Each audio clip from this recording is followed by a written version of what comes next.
Class 12 के सभी students को इस सत्र की प्रथम परीक्षा एवं आगामी बोर्ड परीक्षा की बहुत बहुत शुभकामनाएं। रिवीजन टेस्ट पेपर का पहला प्रश्न है सही विकल्प में मोम। ये पैराफिन वैक्स होता है जो हाइड्रोकार्बन की चेन से बना होता है और ये सहसंयोजक बंधों द्वारा बंधे होते हैं, इसलिए ये सहसंयोजक ठोस है।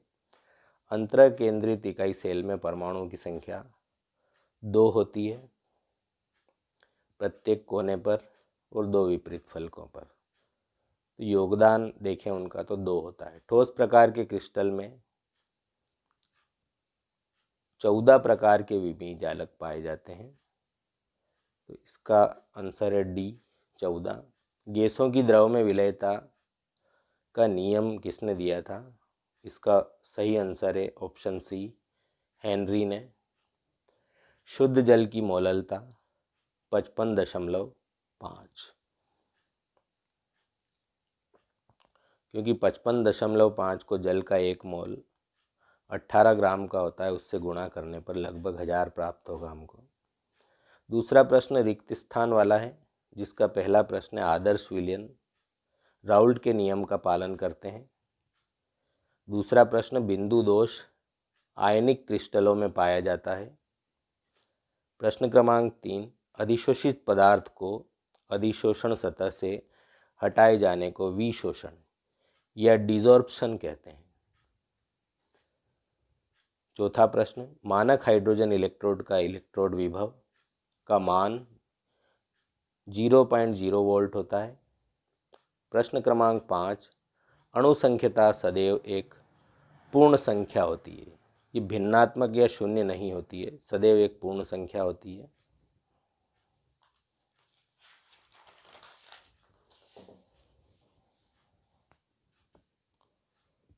एक शब्द में उत्तर है यूनिट सेल के घनत्व का सूत्र होता है Zm/A³Na,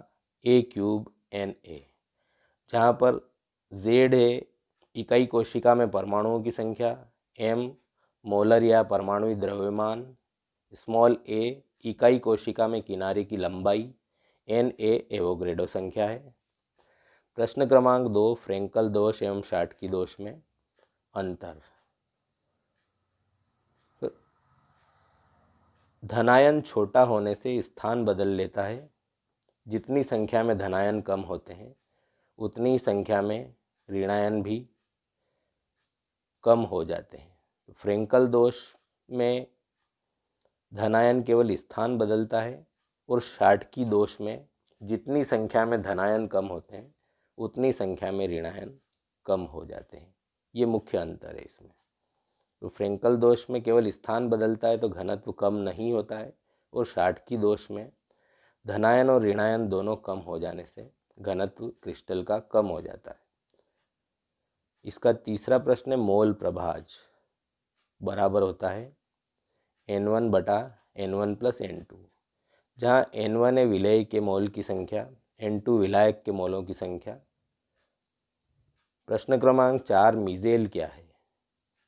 कोलाइडी कणों का कम सांद्रता पर विद्युत अपघट्यों की तरह व्यवहार एवं अधिक सांद्रता पर उनके आयनों का झुंड बनाकर कोलाइडी अवस्था के गुण प्रदर्शित करना। इन पुंजित कणों को मिजेल कहते हैं, जैसे साबुन का जल में विलयन। क्वांटम दक्षता प्रश्न क्रमांक 5 किसी दिए गए निश्चित समय में क्रिया करने वाले अभिकारकों के अणुओं की संख्या बटा उसी समय में अवशोषित क्वांटम की संख्या। प्रकाश रासायनिक अभिक्रिया में होती है ये क्वांटम दक्षता। किसी दिए गए निश्चित समय में क्रिया करने वाले अभिकारकों के अणुओं की या मोलों की संख्या बटा उसी समय में अवशोषित क्वांटम की संख्या के अनुपात को क्वांटम दक्षता कहते हैं। जोड़ी मिलान में हम देखें तो सहसंयोजक ठोस बर्फ है ये, तो कहीं कन्फ्यूज़न भी है कि आणविक ठोस, तो अणु भी सहसंयोजक बंधों के द्वारा ही कई अणु बनते हैं। बर्फ़ का अणु H2O ससंयोजक बंध के द्वारा बना है, इसलिए ससंयोजक ठोस है। प्रति अम्ल या एंटासिड जो अम्लता का उपचार, एसिडिटी का उपचार करते हैं। पेप्टीकरण विद्युत अपघट्य है। अक्रिस्टलीय ठोस, इसका उदाहरण है प्लास्टिक। और अरहेनियस समीकरण KAE माइनस EA/RT। प्रश्न क्रमांक 5, तनुता बढ़ाने पर आयनों की संख्या तो बढ़ती है, परंतु प्रति घन सेंटीमीटर आयनों की संख्या घटती है, इसलिए विलयन की चालकता घट जाती है। तनुता बढ़ाने पर विलयन की चालकता क्यों घट जाती है? क्योंकि तनुता बढ़ाने पर आयनों की संख्या तो बढ़ती है, परंतु प्रति घन सेंटीमीटर आयनों की संख्या घटती है, इसलिए विलयन की चालकता कम हो जाती है। प्रश्न क्रमांक हमारा 6ठा प्रश्न है, वेग स्थिरांक पर ताप का क्या प्रभाव पड़ता है? ताप के इस प्रभाव को मात्रात्मक रूप में कैसे प्रदर्शित करते हैं? तो प्रत्येक 10 डिग्री सेंटीग्रेड ताप वृद्धि पर अभिकारक का वेग स्थिरांक 2 या 3 गुना बढ़ जाता है। KT + 10/KT, तो 2 या 3 गुना ये बढ़ जाता है। समांगी गैसीय अभिक्रिया में इसे अरेनियस समीकरण से व्यक्त कर सकते हैं। K = AE और घातांक में है -EA/RT। तो K वेग स्थिरांक है, जहाँ A स्थिरांक जो प्रभावी टक्करों की आवृत्ति की माप है, EA अरहेनियस सक्रियण ऊर्जा है, T परमताप है, R सार्वत्रिक गैस नियतांक है। अतः अरेनियस सिद्धांत के अनुसार अभिक्रिया के वेग में चरघातांक की वृद्धि होती है। तो ये था हमारा प्रश्न क्रमांक 6। प्रश्न 7 है, मधुमेह के रोगियों के लिए मिठाई बनाने में उपयोग किए जाने वाले मधुरकों के नाम बताइए। कि जो शक्कर नहीं खा सकते हैं, जो डायबिटीज़ के पेशेंट हैं, तो वो शक्कर के स्थान पर क्या उपयोग करेंगे? तो ये इनको कहते हैं कृत्रिम मधुरक, जिनको शक्कर के स्थान पर उपयोग किया जाता है।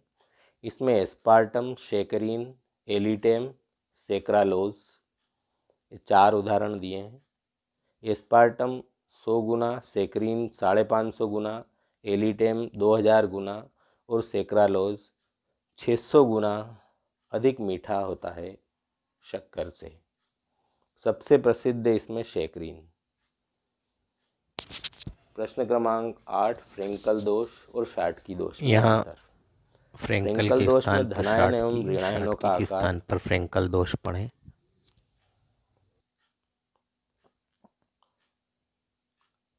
ये पहला पॉइंट, इसमें जो फ्रेंकल दोष होता है उसमें धनायन छोटा होता है, जो ऋणायनों के बीच में अंतराकाश में जाकर स्थित हो जाता है। जबकि शाटकी दोष में धनायन एवं ऋणायनों के आकार समान होते हैं। जितनी संख्या में धनायन कम होते हैं क्रिस्टल में, उतनी संख्या में ऋणायन भी कम हो जाते हैं, और इससे शाटकी दोष में क्रिस्टल का घनत्व कम हो जाता है। जबकि फ्रेंकल दोष में क्रिस्टल का घनत्व अपरिवर्तित रहता है। और इसमें उदाहरण जो हैं शाटकी दोष के, वो हैं सोडियम क्लोराइड और सीजियम क्लोराइड। जबकि फ्रेंकल दोष का उदाहरण है सिल्वर क्लोराइड। तो इसके बाद अगला प्रश्न है प्रश्न क्रमांक 9, वान हाफ गुणांक से क्या अभिप्राय है? इसके उपयोग लिखिए। वान हाफ गुणांक, कुछ विद्युत अपघट्य जल में घुलकर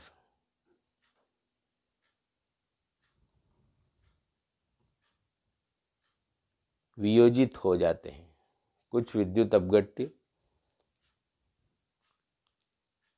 जल में घुलकर वियोजित हो जाते हैं, जिससे विलयन में पदार्थ के कणों की संख्या बढ़ जाती है, जबकि कुछ पदार्थ विलयन में संगुणित हो जाते हैं, जिससे विलयन में उनके कणों की संख्या घट जाती है, जिससे अणुसंख्य गुणधर्मों के प्रायोगिक मान बदल जाते हैं।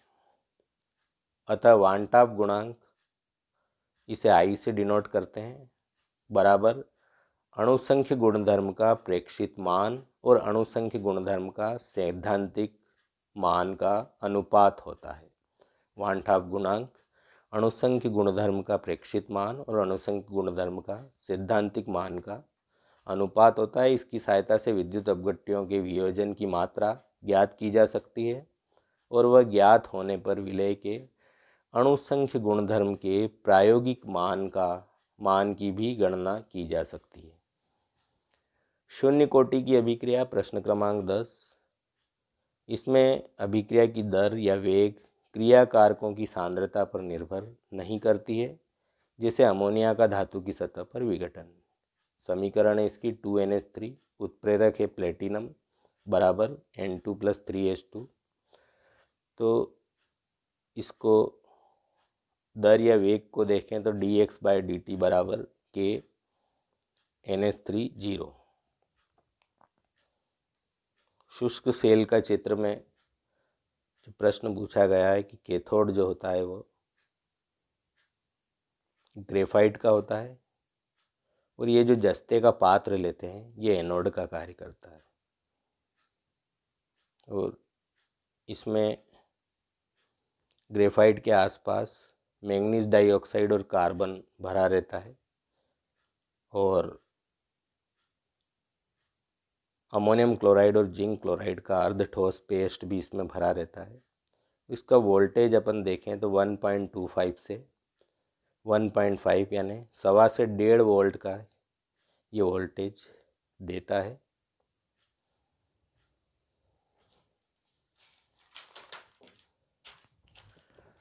अगला प्रश्न है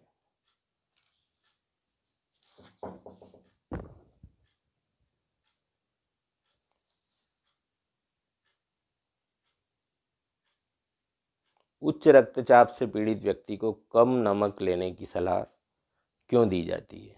तो हाई ब्लड प्रेशर वाले व्यक्ति को कम नमक क्यों लेना चाहिए कि ये नमक जो होता है 0.9% नमक के साथ रक्त समपरासरी होता है, आइसोटोनिक होता है।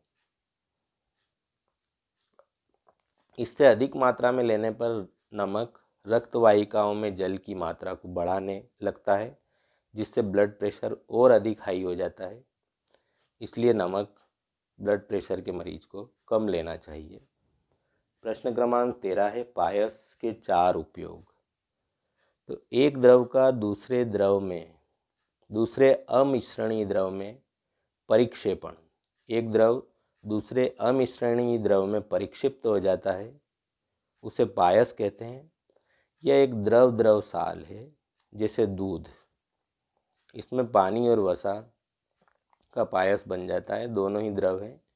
उपयोग जो है इसके 4, वेनिशिंग क्रीम और कोल्ड क्रीम बनाने में, दूसरा झाग प्लावन विधि के द्वारा अयस्कों का सांद्रण करने में, तीसरा छोटी आंत द्वारा वसा का पाचन करने में, और चौथा उपयोग है इसका साबुन की स्वच्छीकरण क्रिया में पायस का उपयोग किया जाता है।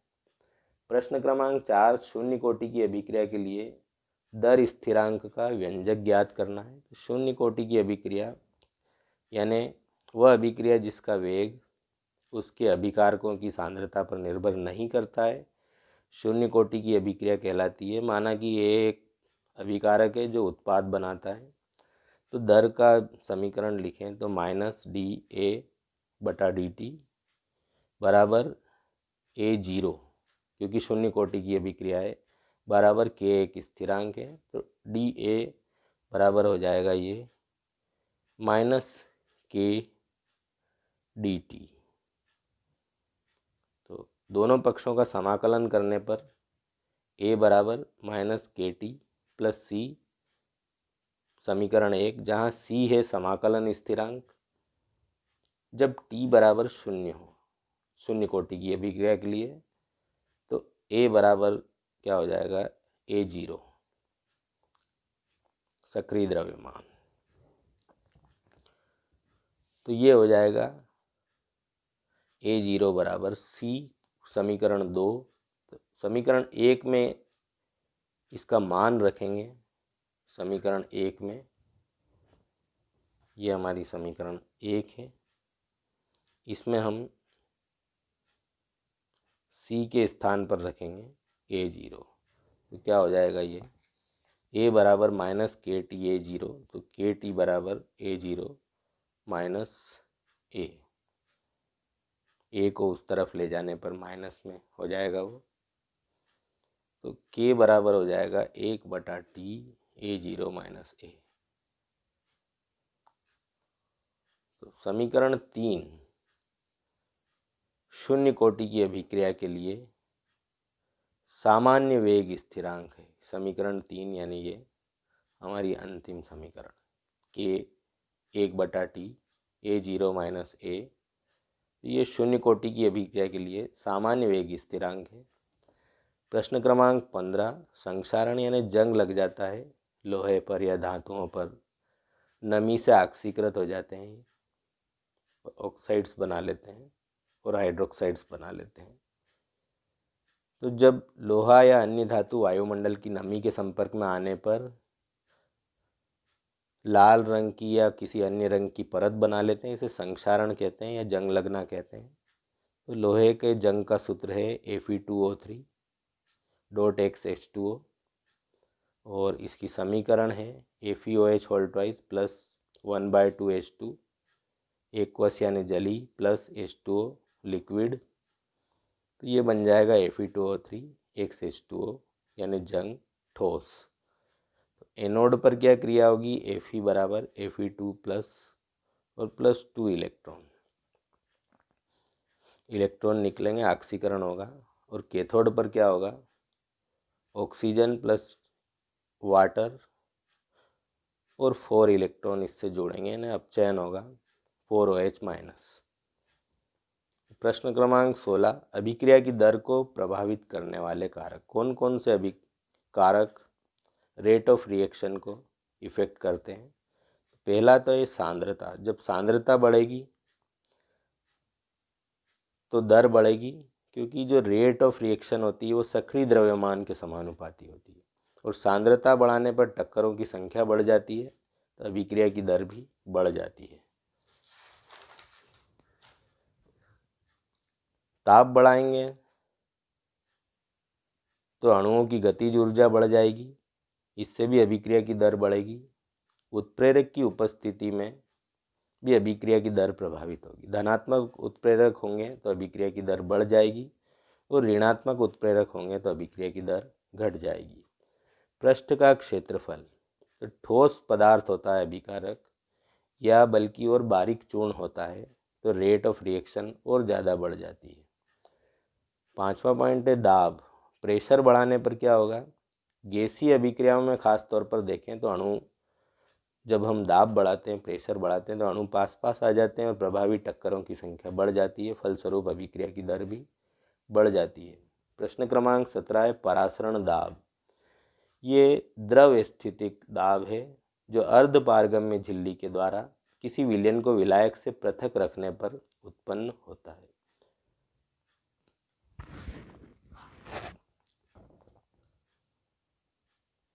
अणुसंख्य गुणधर्म क्या है, वे गुण जो विलय की प्रकृति पर निर्भर नहीं करते हुए उसके कणों की संख्या पर निर्भर करते हैं, जैसा कि इसका नाम है अणुओं की संख्या, अणुसंख्य, तो इसे अणुसंख्य गुणधर्म कहते हैं। उदाहरण है इनके परासरण दाब, वाष्प दाब का आपेक्षिक अवनमन, क्वथनांक में उन्नयन, हिमांक में अवनमन आदि। वांठाव के अनुसार तनु विलयनों का परासरण दाब उस दाब के बराबर होता है जो विलय वाष्प अवस्था में डालेगा, जबकि उसका आयतन व ताप विलयन के आयतन व ताप के समान हो। अतः IIV बराबर nRT। तो इसके अनुसार वान टाफ ने गैस समीकरण के जैसी एक समीकरण दी इसके लिए परासरण दाब के लिए। II बराबर NV/RT N/V/RT, तो II बराबर CRT, जहाँ I विलयन का परासरण दाब है, V विलयन का लीटर में आयतन है, N विलय के मोलों की संख्या है, C मोलर सांद्रण है, R विलयन यानी गैस विलयन का स्थिरांक है और T विलयन का केल्विन में ताप है। अतः निश्चित ताप पर R व T दोनों स्थिरांक हैं। अतः II यानी ये जो परासरण दाब है ये C के समानुपाती होता है, मोलर सांद्रण के समानुपाती होता है। अर्थात विलयन का परासरण दाब विलय की प्रकृति की पर नहीं बल्कि उसके मोलों की संख्या पर निर्भर करता है। इसलिए हम ये कह सकते हैं कि ये एक अणुसंख्य गुणधर्म है। प्रश्न क्रमांक अंतिम 18 प्रश्न, जिसमें 5 टिप्पणियाँ पूछी गई है। प्रशामक है ये, प्रतिशामक पेपर में गलत लिखा है। निराशा व अति तनाव को दूर करती है, निद्रा उत्पन्न करती है। CNS यानी सेंट्रल नर्वस सिस्टम, केंद्रीय स्नायु तंत्र या केंद्रीय तंत्रिका तंत्र को शांत करती है। हिंसात्मक प्रवृत्ति के रोगियों को ये दवा दी जाती है और इनके जो उदाहरण हैं, नाम हैं डाइज़ीपाम, काम्पोस, इक्वेनिल, सेकोनल, ये प्रशामक के उदाहरण हैं। तो निराशा और अति तनाव को दूर करती है और निद्रा उत्पन्न करके शरीर को आराम पहुंचाती है और केंद्रीय तंत्रिका तंत्र पर यह असर करती है। हिंसात्मक प्रवृत्ति के रोगियों को ये दी जाती है। इनके जो एग्जाम्पल है वो डाइज़ीपाम, काम्पोज, इक्वेनिल, सेकोनल। दूसरा है इसी में सल्फा ड्रग्स, यानी ये एंटीबायोटिक यानी प्रतिजैविकी के समान ही होती है। सूक्ष्म जीवों को नष्ट करती है। प्रयोगशाला में इनको संश्लेषित किया जाता है। ये सूक्ष्म जीवों की वृद्धि को रोकती है और उन्हें समाप्त करती है। और ये सल्फानिलामाइड के व्युत्पन्न होते हैं, जैसा उदाहरण दिया है सूत्र में। NH2 अमीनो ग्रुप बेंजीन से जुड़ा है और एक तरफ SO2 NH2 जुड़ा है। एग्जाम्पल है इसके सल्फाडाइजीन, सल्फाग्वानिडीन और सल्फाथिरिडीन। सल्फाडाइजीन, सल्फाग्वानिडीन और सल्फाथिरिडीन। रंजक संश्लेषित एवं प्राकृतिक कलर्स होते हैं जो दवाइयों और गोलियों आदि में डाले जाते हैं। और वर्णक जो है ये नेचुरल पिगमेंट्स होते हैं, प्राकृतिक वर्णक, जैसे हरित लवक आदि। और 5वीं टिप्पणी पूछी इसमें आयोडीन टिंचर, तो ये भी सूक्ष्म जीवों को नष्ट करने का कार्य करता है, बैक्टीरिसाइडल का कार्य करता है, हानिकारक सूक्ष्म जीवों को नष्ट करता है, उनकी वृद्धि और गुणन को रोकता है ताकि शरीर में इन्फेक्शन ना हो। अक्सर चोट आदि लगने पर इसको लगाया जाता है टिंचर को। और जीवाणुनाशी का ये कार्य करता है। बनता कैसे है?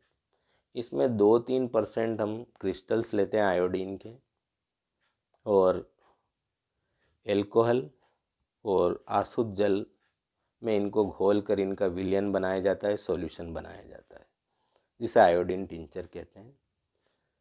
तो ये था आपका रिवीजन टेस्ट पेपर इस सत्र की प्रथम परीक्षा का। आशा है कि आप सभी इनको याद करेंगे और वार्षिक परीक्षाओं में भी समझकर अच्छे से अच्छे मेरिट में अंक लाएंगे। इन्हीं शुभकामनाओं के साथ धन्यवाद। वीडियो अच्छा लगे तो लाइक करें, सब्सक्राइब करें, शेयर करें। Thank you.